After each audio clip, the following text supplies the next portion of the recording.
Good afternoon, ladies and gentlemen. Welcome back to another episode here on African Confessions. The following story that you're going to be listening to, it was sent to me by one of our dear sister. She's the one who gave us this translation. The translation reads like this. Hello, Brother Nashi, how are you? So I hated my daughter-in-law and I used charms to destroy her marriage with my son. I am ashamed to admit it, but I have harbored a very deep-seated resentment towards my daughter-in-law. I hated her a lot since the day that she got married to my son. I knew that it was unnatural, but I could not help feeling like she was stealing my son away from me.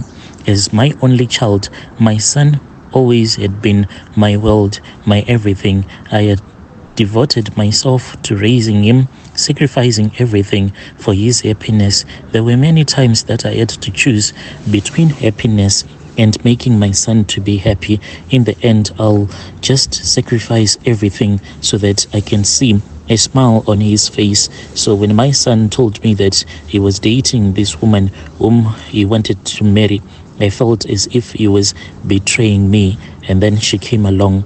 I felt like she was intruding on our special bond, like she was trying to take my place in his life. To my daughter-in-law, yes, I know that I wronged her and I caused so much pain. And each and every day, I always pray that God will forgive me for my behavior.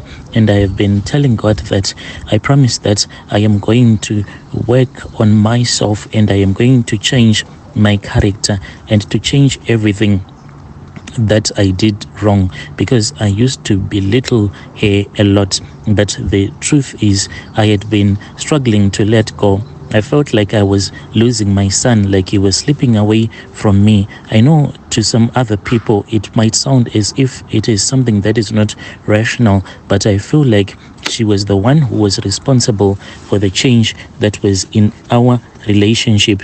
I wanted to learn to accept her, to love her like a daughter. I wanted to build a relationship with her, to find common ground. I know that it was not going to be easy, but at that time I was willing to try. But she then rushed. She made a rushed decision.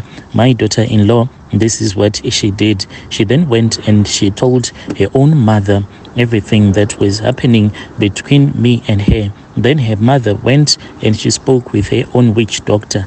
Her mother wanted to bewitch me, but they did not know what they were fighting against, and they did not know the war that I was going to bring on their doorstep.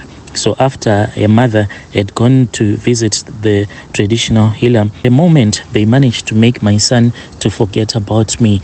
And in those days, I just thought that maybe my son, he just wanted to be with his wife, since me and his wife, we had been fighting for a very long time, until one day one of my cousin sisters, she called me. So this, when she is like a certified witch, and this is what she wants to be for the rest of her life. But as for me, at that time, I had given my life to Jesus Christ, and I had thrown away most of the items that I was using as a witch. But there was one clay pot that I had not given to the pastor, because the day that I gave my life to Christ, the pastor then said that we were supposed to go together to my house so that we can burn everything. As for that clay pot, I had already spoken with it in the spiritual realm, and I had told it to hide. So it had hidden itself in plain sight. When we went to my house, then the pastor collected everything. To my surprise, the Holy Spirit missed that clay pot, and I had been keeping that clay pot until my cousin sister called me and told me that my daughter-in-law and her mother, they had visited a traditional healer and they had bewitched me, and they did not want my son to return to me. That was when I felt like I was now being replaced in real life, and I was losing my son to this woman. And then that spirit of witchcraft immediately returned back to me as I sat there looking in the mirror, because at that time I kept on asking myself if I wanted this to happen again, if I wanted this spirit of witchcraft to return back to me. I kept on staring at the mirror for about 2 hours until it consumed me with jealousy and anger, and then I went to work. I then went to my sister's house. When we went there, that was when we started to create the charms and placing curses on my daughter-in-law. So as for my daughter-in-law, she used to be someone that was faithful towards my son, but this was the only way that we could destroy her marriage. And we then we then cursed her with the spirit of adultery. She then started cheating on my son, and I took myself out of the picture because I did not want my son to think that I was the one who had caused his wife to cheat on him. I kept on ignoring him. When he would tell me that he suspected that his wife was cheating on him, because some of the charms that I had used on him, they were the charms to make his manhood not to be erect. And I would go to their house and I would sleep with him late at night. So when he would wake up, he would find out that he would be having some sperms all over his thighs, and he started suspecting that his wife might be the one that was causing all of this, because the wife was now refusing to be intimate with him because of the charms that we had done on her, and she was being intimate with her boyfriends. And then my son came to me crying one day, and he told me that his manhood, it was refusing to go erect. And I told my son that these were the signs and symptoms of a man that was cheating on his wife, and he said that he had never cheated on his wife. Then I said, so this means that your wife is the one that is cheating on you. And my son, he then believed everything.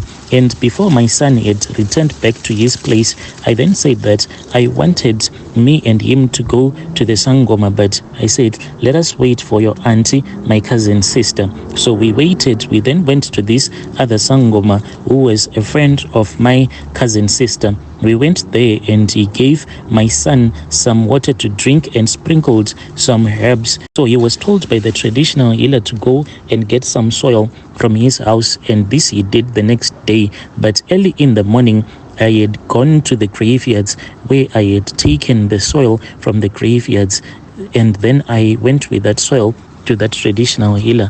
My son, he then went to that traditional healer after work. When he went to that healer, then the traditional healer swapped the soil that he had brought with him and gave him the soil that I had taken from the graveyard. So the moment that he went back home, that was when they started fighting a lot, until his wife told him that he was not performing in bed. That is why he had been sleeping around. They fought a lot and they stabbed each other. And after they had stabbed each other, my son was then arrested for GBV. And I then went and I spoke with my son, and I said, so you see that this wife of yours, this woman, she is someone that is evil-hearted. She cheated on you, and after you have confronted her, she stabs you. When you stab her back, then she reports you. Now you are in prison. This is what I used to tell you, oh my son, that this woman that you are bringing into our family, this woman, she is an evil witch. I manipulated my son, but still he was in love with his wife. And after he had been released from prison, I thought that maybe they were going to get a divorce, but no, they kept on staying together. So at that time, they had only one child, and I then manipulated her, and I then made her not to conceive, because I was manipulating her reproductive cycle, making her to have irregular periods, until this dark magic had created a blockage preventing her from becoming pregnant. My daughter-in-law, she tried everything, fertility treatments, everything, spiritual interventions, but nothing seemed to be working. She felt like a failure. And my cousin sister told me that the more that I was using these charms on her, the charms were going to cause some growth inside her womb, like fibroids, but I kept on using them until she fell sick. When she fell sick, She was then told that her womb had to be removed. But Anashi, I did not want this girl to die. No, she did not deserve to die. She was then taken to the theater room, and when she was taken there, I was in my own bedroom and I was pretending as if I was the doctor. As I was performing the ritual, I then saw myself possessing the body of that doctor who was going to operate on her. Then I messed up her body. By the time that she came out of hospital, she was more sick than she had been when she was taken to the hospital. And then she passed away. She died. This was 2 weeks later. They said that she died from the complications that she had from that operation. After my daughter-in-law had passed away, that was when my sister, she then came with this other woman whom she said that she wanted my son to get married to that woman's daughter because she was a witch as I am. So right now, my son is staying with that woman's daughter who is a witch like me, and I am fine. Dear listeners, right there was a message that was sent to me by one of our dear sister. Strange things do happen in this world.